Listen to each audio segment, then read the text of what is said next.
কিন্তু ইউটিউব চ্যানেলে গানগুলো হয়, কোনো প্রজেক্ট করা যায় না। তখন উনি বলল আপনি কি চান? আমি বললাম যে নিউ জেনারেশনের কমেন্ট যারা আছে তারা বাচ্চার গানটা যদি খুশি হয়ে করতে চায়, তারপরে নেক্সট প্রজেক্টগুলো আস্তে আস্তে হবে। তা বলে আপনি চান? আমি বলছি হ্যাঁ। তবে কফি খেয়ে চিস্তিভাইয়া চলে গেল, আমি চলে আসছি। রাতে ফোন দিল, বলল যে আপনি যেটা করেছেন সেটার জন্য আমি আপনি চেষ্টা করছি, অনেক খুশি হয়েছে। মানে আমি চিন্তাও করতে পারি নাই যে এত নামকরা যারা আছে তারা এবং বাকি তো জুনিয়র সিনিয়র সবার সাথে কাজ করেছে, সবাই যে তাকে ভালোবেসে। আমি বলেছি একটা জিনিস ঠিক রাখবে, সবাইকে তাদের প্রাপ্য যতটুকু আপনি সেভাবে দিয়ে কাজ করবেন। কেউ তো বলবেন না যেখানে ফ্রি গাইতে হয়, ফ্রি বলে কিছু নাই, কারণ ওনারা খুব স্ট্রাগল করে কাজটা করে। এবং চিস্তি ভাই যখন আমাকে লিস্টটা দিল, এটা ডাবল অ্যালবাম আকারে হয়ে যাবে, আমি অবশ্যই কোনো সমস্যা নাই।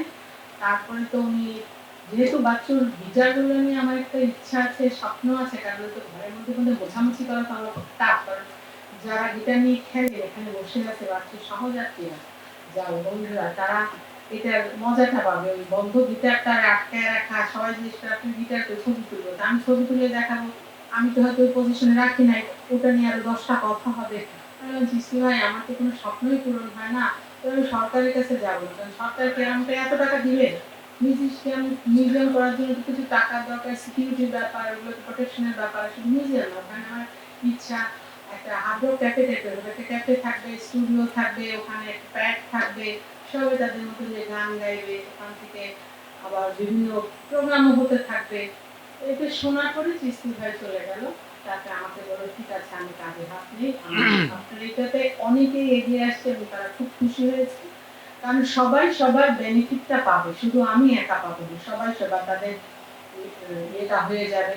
তারপরে চিস্তি ভাই বলার পরে আমি তো চিন্তাও করতে পারিনি, মানে ঠিক 1 মাস 15 দিনের মধ্যে এই প্রজেক্টটা চিস্তি ভাই দাঁড়া করালো। মানে চিস্তি ভাই চলে গেছে, যা লাস্ট দিনে আমার সাথে মিটিং, গুলশানে একটা ক্যাফেতে আমাকে ডাকলো, আমি বলছি প্রতিবার ধানমন্ডিতে এসছেন, আমি যাই। তারপরে আমাকে বললো এটা আমি আপনি চলে যাবেন, কিভাবে হবে? বলি সিস্টেম আছে, সব হবে।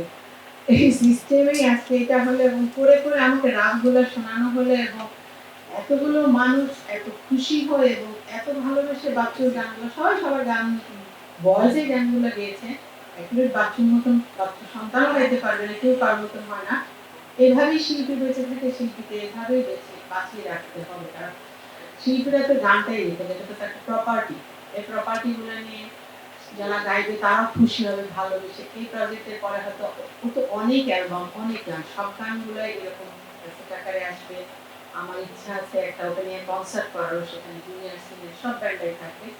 এভাবে করে করে দেখি এখন আগালাম এই পথে। আপনারা এখানে যারা বাচ্চা সহযাত্রী গীতিকাররা আছেন, সবাইকে আমার অনেক ধন্যবাদ যে তারা সব ব্যাপারে সাপোর্ট করেছে, কারণ তাদেরও তো একটা নেম ফেম, তাদের স্মৃতি অনেক কিছুই আছে এটার সাথে, শুধু তো আমার একার না।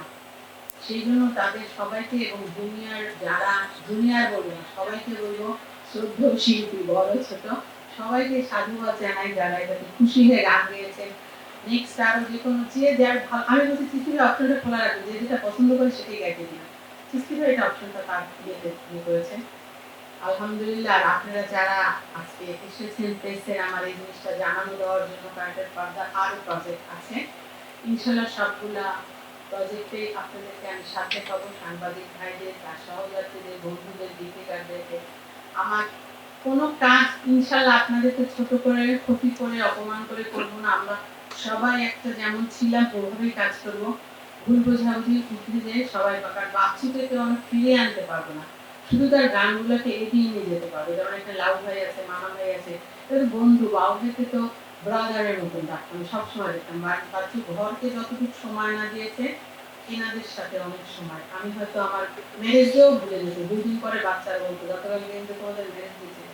তো আমি ভুলে মেনে নিচ্ছি যে মানুষটা এরকম আলাদাই থাকবে। তারপরে চলতে চলতে অনেক কিছু ভুল ভ্রান্তি ধরে, কিন্তু স্মৃতিগুলো তো থাকে। মানুষটার জন্মদিনে আজকে আমরা সবাই মিলে তাকে হ্যাপি বার্থডে বলে তো তার পর্যন্ত পৌঁছাবে না, 2 রাকাত নামাজ পড়ে যেন তার জন্য এটা পৌঁছায় দেওয়া হয়, এটাই। আর সবাই যদি কোনো ভুল ভ্রান্তি হয়ে থাকে, সবাই নিউপ্রামা যারা আছেন সবাই শ্রদ্ধা ভালোবাসা আমার। আর কষ্ট করে এসেছেন আপনারা, আপনাদেরকে ধন্যবাদ। কিছু বলবেন বন্ধুর জন্য থাকার জন্য?